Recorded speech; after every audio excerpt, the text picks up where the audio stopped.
is 24 from Flowers Group.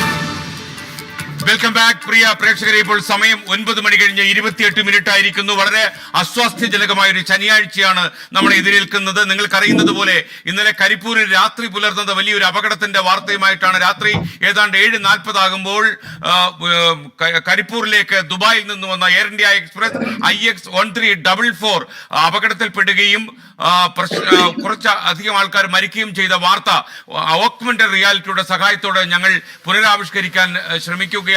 നിങ്ങൾക്കറിയുന്നത് പോലെ കരിപ്പൂർ വിമാനത്താവളത്തിൽ അപകടത്തിൽപ്പെട്ടത് എയർ ഇന്ത്യ എക്സ്പ്രസ് IX1344 ആണ്. ഇന്നലെ രാത്രി 7:41 വിമാനം ദുബായിൽ നിന്ന് കരിപ്പൂരിലേക്ക് യാത്ര തുടങ്ങിയത്. വന്ദേ ഭാരത് മിഷന്റെ ഭാഗമായിട്ടാണ് ഈ വിമാനം ദുബായിൽ നിന്ന് യാത്ര തിരിച്ചത്. ഏതാണ്ട് ഈ കരിപ്പൂർ നിങ്ങൾക്കറിയാം ടേബിൾ ടോപ്പാണ് കരിപ്പൂരിലെ വിമാനത്താവളം. അതിന്റെ റൺവേയുടെ നീളം 8858 അടിയാണ്. ഈ ടേബിൾ ടോപ്പ് എയർപോർട്ടിൽ മംഗലാപുരത്തും ഒക്കെ ഉള്ളതാണ് ടേബിൾ ടോപ്പ്. വളരെ സൂക്ഷിച്ച് തന്നെ ലാൻഡ് ചെയ്യേണ്ട ഒരു സ്ഥലമാണ്. നല്ല കോരിച്ചൊരിയുന്ന മഴയായിരുന്നു രാവിലെ മുതൽ മലപ്പുറം ജില്ലയിൽ ഉടനീളം. എന്നാൽ റൺവേ കാണാൻ കഴിയുന്നില്ല എന്ന് പൈലറ്റ് പറഞ്ഞതായി സൂചനയുണ്ട്. അദ്ദേഹം ഈ റൺവേയിലേക്ക് പറന്നിറങ്ങാൻ നടത്തിയ ആദ്യ ശ്രമവും പ്രശ്നമായി.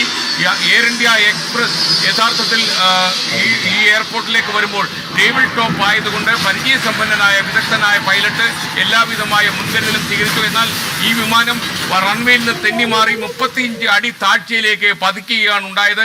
ആദ്യം അദ്ദേഹം പറഞ്ഞു അദ്ദേഹത്തിന് മഴ കാരണം കാലാവസ്ഥ കാരണം റൺവേ കാണാൻ കഴിയുന്നില്ല. എന്നാൽ രണ്ടാമത്തെ അറ്റംപ്റ്റിൽ അദ്ദേഹം വീണ്ടും ലാൻഡ് ചെയ്യാൻ ശ്രമിച്ചു. എന്നാൽ വിമാനം 35 അടി താഴ്ചയിലേക്ക് പതിക്കുകയാണുണ്ടായത്. താഴ്ചയിൽ പതിച്ച വിമാനം രണ്ടായി പിളർന്നു മാറുകയായിരുന്നു. 2 കഷണങ്ങളായി വിമാനം മാറി. ഈ സമയത്ത് പല ആളുകളും വിമാനത്തിൽ നിന്ന് പുറത്തേക്ക് എടുത്തു ചാടി. പെട്ടെന്ന് തന്നെ മലപ്പുറം കണ്ട ഏറ്റവും വലിയ രക്ഷാപ്രവർത്തനത്തിന് സാക്ഷ്യം